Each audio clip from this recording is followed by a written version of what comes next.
वंचित बहुजन अघाड़ी के लीडर फारूक अहमद ने नांदेड़ सैलाब मुतासरीन को जल्द अज जल्द माली इमदाद देने की मांग जिला कलेक्टर से की। इन्होंने जिला कलेक्टर को एक मेमोरेंडम सौंपा। मेमोरेंडम में इन्होंने कहा कि सैलाब के बाद इंतज़ामिया ने मुतासरा अफराद का पंचनामा तो किया, लेकिन इन्हें अभी तक कोई माली इमदाद नहीं दी गई।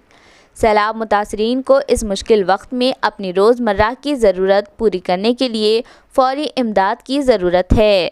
मेमोरेंडम में फारूक अहमद ने वाज़ेह किया कि सैलाब मुतासरीन को इमदाद की फराहमी में ताख़ीर मुतासरीन की परेशानियों में इजाफ़ा कर रही है।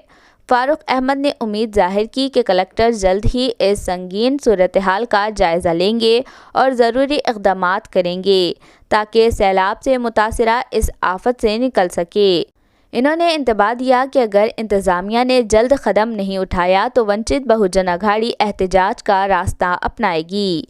इस मौके पर महानगर सदर अयूब खान, विट्ठल गायकवाड़, जावेद हाशमी, आदित्य देशमुख, एडवोकेट शेख बिलाल, जफ़र जलाल, अफजल मोमिन, सादिक बच्चो टेकर, अतीक लीडर, सरफराज खान, अमजद खान, मोहम्मद सलीम, साहब राव भंडारे व दीगर मौजूद थे। नांदेड़ जिले में एक के बाद एक आपदाएं आ रही है। नांदेड़ में अतिवृष्टि के कारण बाढ़ सदृश परिस्थिति निर्माण होकर तकरीबन 1 महीना होने को आ गया। लोगों को अपने खुद के घरों को छोड़कर आश्रितों की तरह जाकर कहीं ना कहीं रहगुजर करनी पड़ी थी।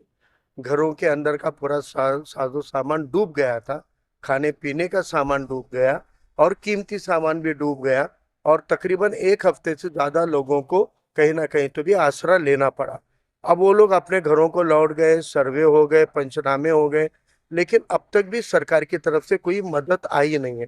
ये कहा जाता है कि चुनाव के वक्त सरकार के सभी सेंसर, सभी जज्बे जिंदा हो जाते हैं और 100 की जगह 125 की मदद सरकारें करती है, क्योंकि उनको इलेक्शनों का सामना करना है।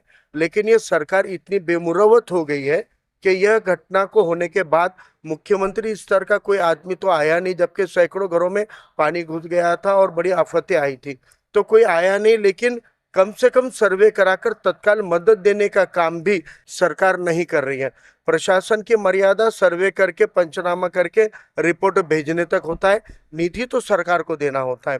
और अभी बहुत हद तक पंचनामे हुए भी हैं, उसकी रिपोर्ट भी पहुंच गई है, लेकिन सरकारों ने अब तक कोई निधि नहीं दिया है। तो हमारा कहना है कि उत्तर दक्षिण के जितने परिसर है, श्रावस्ती नगर से जुड़ा परिसर, खड़गपुरा दुलेशा रहमान का परिसर रहने दो, गाड़ीपुरे का रहने दो, मोमिनपुरा मल्लियों का परिसर रहने दो, बिलाल नगर का परिसर रहने दो, वाजे गांव या उधर से आत्रा पे नदी के किनारों के जिन जिन के सर्वे नहीं हुए, उनके नाम, उनका घर का नंबर, उनकी तस्वीरें और उनका कितना नुकसान हुआ उसका अंदाजा लेकर हम सर्वे करके कलेक्टर साहब को रिपोर्ट देंगे कि ये लोगों को इसमें शामिल नहीं किया गया, इनका भी नुकसान हुआ, ये तस्वीर का सबूत के साथ उनको सबमिट करने का काम भी इंशाल्लाह वकील की टीम करने का। इमरजेंसी में करेगा, 24 घंटे करेगा, 36 घंटे करेगा।